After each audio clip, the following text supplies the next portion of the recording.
No vídeo de hoje, quero falar sobre como a ciência é transmitida nos meios de comunicação, como a linguagem se estrutura ao redor da ciência e como isso afeta a própria ciência.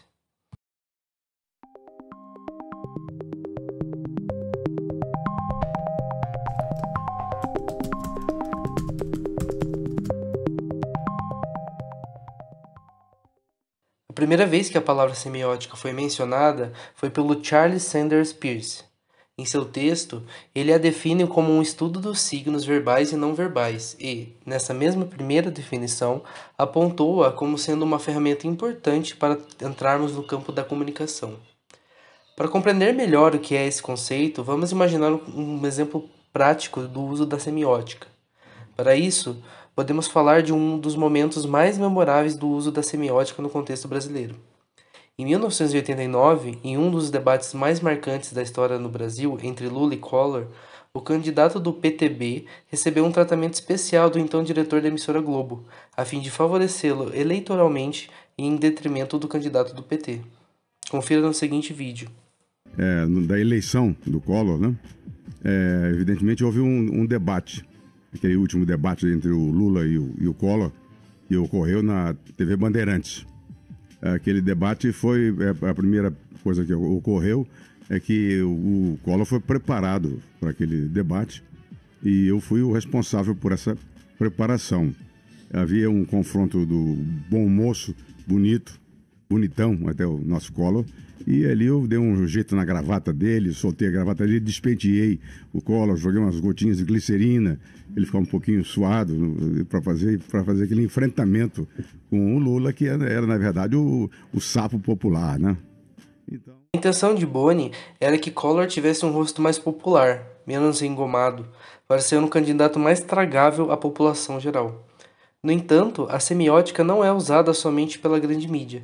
Isso porque a usamos a todo momento, desde políticos a funcionários, isto é, sempre buscamos nos apresentar de forma adequada ao contexto em que nos encontramos, seja através de falas em frente a uma estante cheia de livros, ainda que seja falsa, ou quando fazíamos reuniões na pandemia com camiseta social e samba-canção.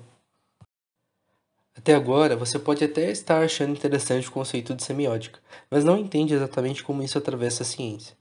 Bem, para entender isso, devemos também compreender o que é interpretado sobre a ciência e o que falam sobre ela. Nem todas as ciências contam com uma precisão e exatidão inequívoca. Na verdade, talvez nenhuma tenha isso. Porém, essa visão da ciência poucas vezes é passada dessa maneira, mas ela é difundida como uma verdade absoluta e dogmática, a qual não pode ser questionada ou refutada. Infelizmente, existem pessoas que abusam dessa visão sobre a ciência para passar ideias controversas para os leitores que não conheciam tanto essas figuras políticas.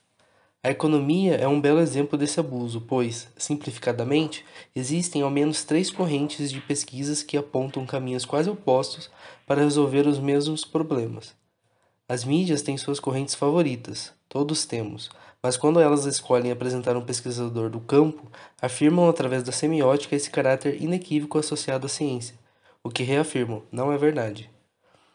Por consequência, quem discorda da corrente escolhida pela emissora, isto é, se alinha com outra corrente, não se baseia na ciência, supostamente única e, portanto, não opera através da razão, mas da opinião. Posso trazer também exemplos mais palpáveis, como a Comissão Parlamentar de Inquérito da Pandemia. As pessoas que acompanharam essa CPI talvez se lembrem do dia em que a médica negacionista Nisi Yamaguchi foi depor. Se lembram de qual roupa ela estava usando?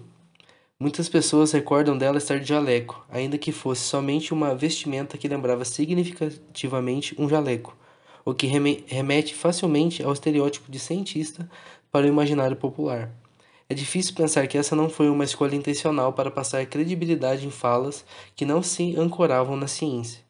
No entanto, essa mesma artimanha não teve que ser usada, por exemplo, pelos pesquisadores de institutos de pesquisas brasileiro, como os da Fiocruz, os quais foram depor em nome da ciência. Além disso, ainda durante a pandemia, não faltaram exemplos desse fenômeno de uso dos signos e significados da ciência para, justamente, comprometer o real significado e compromisso da mesma. Certas redes de noticiário que deram palco e audiência para o negacionismo conseguiram realmente dar uma aula de maniqueísmo da semiótica da ciência. O discurso nesses programas sempre alternava cautelosamente entre, abre aspas, existem diversos estudos sobre vacinas e cloroquina e nenhum deveria ser privilegiado perante os demais, fecha aspas, e, abre aspas, esse estudo é melhor desenvolvido que aquele, fecha aspas. O problema dessas duas falas é que elas parecem antagônicas, mas ambas são usadas pela ciência, em diferentes contextos, é claro. Então, o que esses noticiários buscam fazer é cooptar os signos, termos e frases da ciência para seu discurso sem necessariamente cooptar o rigor que a ciência exige para usá-los. Mas então o uso dessa ferramenta da comunicação dificulta o trabalho de divulgação científica? Não exatamente, pois a semiótica é uma característica comunicacional, ou seja, não há como tentar reduzir a sua influência para uma suposta imparcialidade, especialmente porque a semiótica, como disse, não é uma particularidade da mídia, é sobre também como cada um de nós escolhe se apresentar e se comunicar. Debruçar-se sobre esse tema atinge por si só o objetivo dessa discussão, que é compreender que a semiótica é parte intrínseca da comunicação. O problema que estamos tendo em relação à semiótica é que há pessoas mal intencionadas que estão a usando para influenciá-las com desinformação. Entender esse aspecto é importante para entender como nós estamos sendo apresentados às coisas e conseguir discernir entre o uso da semiótica para a propagação da desinformação e da informação.